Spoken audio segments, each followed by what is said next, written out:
자, 통통스 메통구 사회문화 영상입니다. 3단원 문화 파트고요. 여러분들 지난 시간에 문화의 속성과 문화의 의미에 대해서 배워봤습니다. 오늘은 그 다음 시간, 두 번째 시간으로 문화를 바라보는 관점에 대해서 자세하게 배워보도록 하겠습니다. 문화를 바라보는 관점은 세 가지가 있습니다. 문화를 총체론적으로 볼 수도 있고요. 비교론적으로 볼 수도 있고 상대론적으로 볼 수도 있습니다. 세 가지에 대해서 한번 배워볼게요.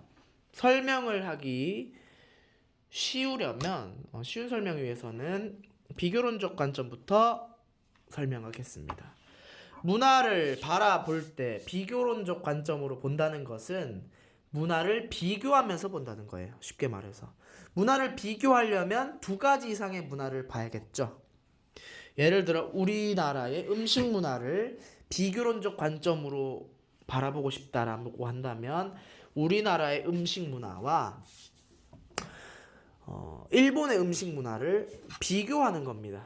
그럼 두 가지의 문화를 비교하다 보면 공통점이 있겠고요. 차이점이 있겠죠. 공통점을 보편성이라고 하고 차이점을 특수성이라고 합니다. 우리나라와 일본의 음식 문화의 보편성은 예를 들어 쌀밥을 먹는다, 밥그릇을 이용한다, 젓가락을 사용한다가 있을 수 있겠죠. 차이점, 특수성이라고 한다면 젓가락의 재질과 모양이 다르다. 그리고 밥을 먹을 때 밥그릇을 들고 먹느냐, 놓고 먹느냐가 다르다. 라고 특수성을 얘기할 수 있죠. 이런 식으로 문화를 바라보다 보면 그 문화의 객관적이고 명료한 모습을 이해할 수 있죠. 어렵지 않죠? 비교한다는 거. 두 번째, 총체론적 관점입니다. 총체론적 관점은 문화가 갖는 속성 중 총체성 또는 전체성과 같은 의미이고 일맥상통하는 내용입니다. 총체성은 문화는 다른 요소들과 서로 유기적인 관계를 맺는다. 그런 성질을 갖는다라고 하는 게 전체성, 총체성이었다면 총체론적 관점은 문화라는 건 다른 문화에 영향을 받아 만들어진 것이다 라고 보는 관점을 총체론적 관점이에요. 그래서 다른 문화로 인해서 영향을 받았다. 그 영향을 받은 관계를 바라보는 것인데 예를 들자면 이렇습니다.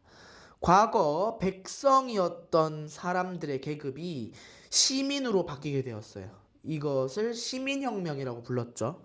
이 시민혁명으로 인해 사람들이 자유의 몸, 아주 자유로운 사람이 되면서 사유재산을 추구하게 되었습니다.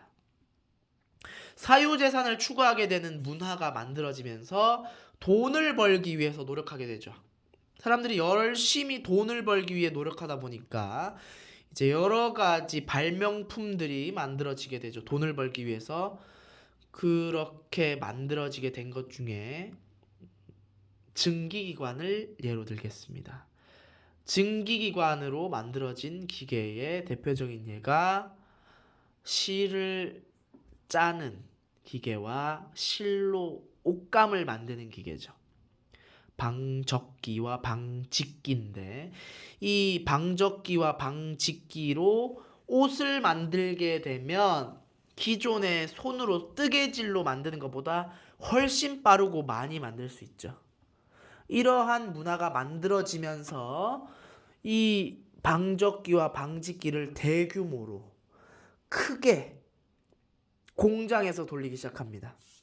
왜? 사유재산을 늘리려는 이 사장의 마인드인 거죠.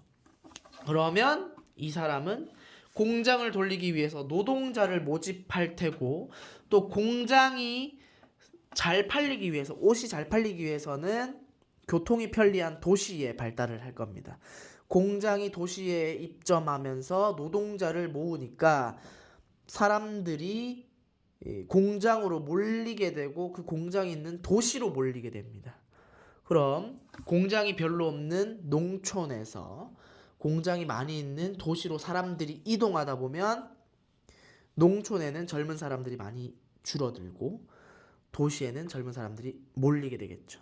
그래서 농촌에는 일할 젊은이들이 없는 문제점, 도시에는 사람들이 너무 많이 몰리게 되는 문제점 같은 이런 도시와 시골 생활의 문화가 만들어지게 됩니다. 그렇게 되다 보면 도시는 사람들이 많아지면서 살 집이나 땅이 모자란 주택 부족 문제, 또 사람들이 많이 몰리면서 쓰레기가 생기는 환경오염, 환경 파괴 문제, 또 환경오염, 환경 파괴로 인해서 쓰레기들로 인해서 전염병들이 돌게 되는 의료 문제들이 연속적으로 일어나게 되죠. 제가 말한 이 일련의 현상들이 각각의 문화가 발달하고 발생하면서 영향을 받게 된 모습들이죠.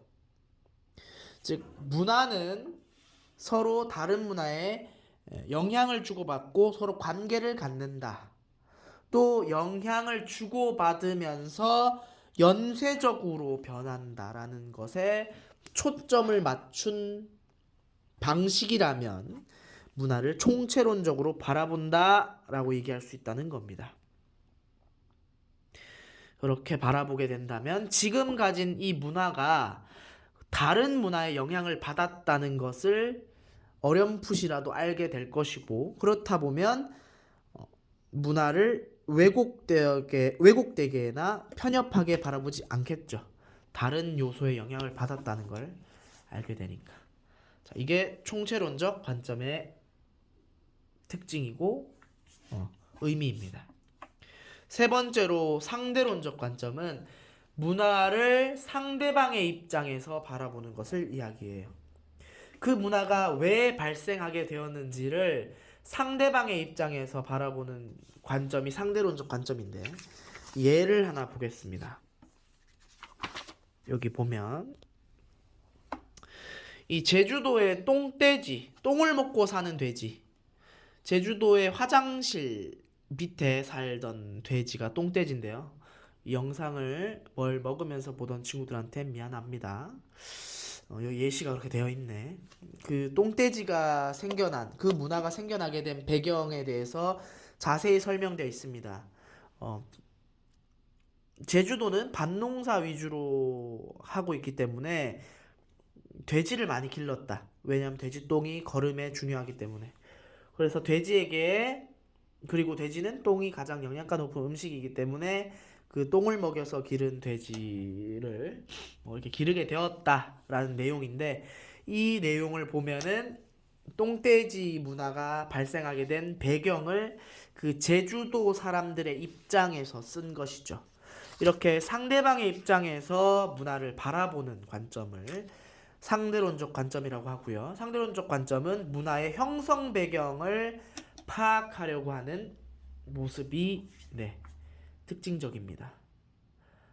그래서 상대론적 관점으로 문화를 바라보게 되면 문화를 절대적인 기준으로 좋다 나쁘다, 뛰어나다 뛰어나지 않다라고 평가를 하지 않고요. 그 문화는 이런 식으로 생겨나게 되었구나라고 이해를 하게 되기 때문에 문화를 바라보는 데 있어서 평가를 하지 않고 이해하게 되는 관점을 갖는다라는 것이 상대론적 관점의 특징입니다. 그래서 문화를 바라보는 관점 세 가지를 이번 시간에 배워보았습니다. 발음이 잘 안 되네. 자, 오늘은 여기까지입니다.